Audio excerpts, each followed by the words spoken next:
മുകേഷിനെതിരായ ലൈംഗിക പീഡന പരാതിയിൽ പ്രതിസന്ധിയിൽപ്പെട്ട കോൺഗ്രസും. പീഡനക്കേസുകളിൽ പ്രതികളായ എംഎൽഎമാർക്ക് സംരക്ഷണം ഒരുക്കുന്നതാണ് കോൺഗ്രസിനെ പ്രതിസന്ധിയിലാക്കുന്നത്. ലോയേഴ്സ് കോൺഗ്രസ് നേതാവ് ചന്ദ്രശേഖറിനെതിരായ ആരോപണത്തിലും വെട്ടിലായിരിക്കുകയാണ് കോൺഗ്രസ് നേതൃത്വം. നടനും ഭരണകക്ഷി എംഎൽഎയുമായ മുകേഷിനെതിരെ ലൈംഗിക പീഡന പരാതി ഉയർന്നിട്ടും ശക്തമായ പ്രതിഷേധമുയർത്താൻ കഴിയാതെ പ്രതിസന്ധിയിലായിരിക്കുകയാണ് കോൺഗ്രസ് നേതൃത്വം. സമാനമായ കേസുകളിൽ പ്രതിയാക്കപ്പെട്ടവരാണ് കോൺഗ്രസ് നേതാക്കളും കോവളം, പെരുമ്പാവൂർ എംഎൽഎമാരുമായ എം വിൻസെന്റും എൽദോസ് കുന്നപ്പിള്ളിയും. പീഡനക്കേസുകളിൽ പ്രതികളാക്കപ്പെട്ടെന്ന് കരുതി ജനപ്രതിനിധികൾ രാജിവെക്കുന്ന കീഴ്വഴക്കമില്ലെന്നായിരുന്നു അന്നത്തെ ന്യായീകരണം. മുകേഷിനെതിരെ പേരിന് മാത്രം പ്രതിഷേധമൊതുക്കുന്നതും മുൻനിലപാട് സൃഷ്ടിക്കുന്ന ധാർമ്മിക പ്രതിസന്ധി മൂലമാണ്. ബാലരാമപുരം സ്വദേശിയായ വീട്ടമ്മയെ പീഡിപ്പിച്ചെന്ന കേസിൽ കോവളം എംഎൽഎ വിൻസെന്റ് 2017 ഒരു മാസത്തോളം ജയിലിൽ കിടന്നിരുന്നു.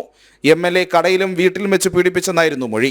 എറണാകുളം സ്വദേശിയായ അധ്യാപിക 2022 ഒക്ടോബറിലാണ് പെരുമ്പാവൂർ എംഎൽഎ എൽദോസ് കുന്നപ്പിള്ളിക്കെതിരെ പീഡനക്കേസ് രജിസ്റ്റർ ചെയ്തത്. എംഎൽഎ വിവാഹ വാഗ്ദാനം നൽകി നിരവധി തവണ ലൈംഗിക പീഡനം നടത്തിയതായി യുവതി മജിസ്ട്രേറ്റിന് മൊഴിയും നൽകി. മുൻകൂർ ജാമ്യം ലഭിച്ച സാഹചര്യത്തിൽ ജയിലിൽ കിടക്കേണ്ടി വന്നില്ലെന്ന് മാത്രം.